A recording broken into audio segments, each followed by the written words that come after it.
আমরা এখন সরাসরি গাজীপুরে যাব। সেখান থেকে যুক্ত আছেন আমাদের সহকর্মী হোসেন আলী বাবু। বাবু, এখানকার অভিযান সম্পর্কে সর্বশেষ কি তথ্য আছে আপনার কাছে?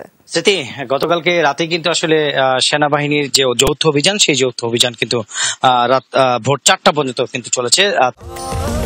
স্বাস্থ্যকর অল টাইম ফ্যামিলি কেক, সব সময় অল টাইম হেলদি লাইফ। সেই অভিযান শুরু করেছেন রাত 12টা থেকে ভোর 4টা পর্যন্ত। এর মধ্যে কিন্তু যারা হচ্ছে বিভিন্ন শিল্প কারখানায় উস্কানিমূলক কথাবার্তা বলে যে যারা বিশৃঙ্খলা সৃষ্টি করছে, তাদেরকে আসলে চিহ্নিত করে সেনাবাহিনীর যে যৌথ অভিযান, সেই অভিযানে আসলে তাদেরকে ধরা হচ্ছে এবং তাদেরকে থানায় হ্যান্ডওভার করে বিভিন্ন মামলায় তাদেরকে দেওয়া হচ্ছে।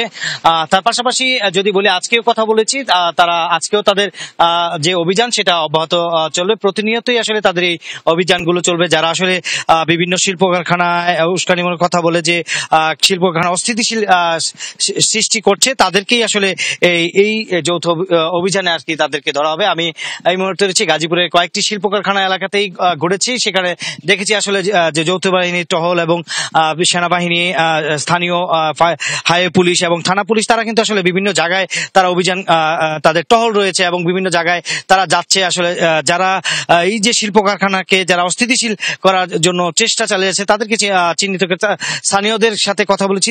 স্থানীয় কিছু যারা প্রভাবশালী রয়েছে, তাদের যে তারাও বলছেন যে আসলে যে প্রভাবশালী, তারা কিন্তু আসলে এই যে শিল্প কারখানা যে জোট ব্যবসা, যে সেই ব্যবসাকে নিয়েও কিন্তু আসলে একটি উত্তেজনা এখানে সৃষ্টি হচ্ছে বিভিন্ন জায়গায়, যে জোট ব্যবসাকে কেন্দ্র করে এখানেও কিন্তু স্থানীয় একটি প্রভাব পড়ছে। এটা কিন্তু স্থানীয়রা আমাদেরকে জানিয়েছেন।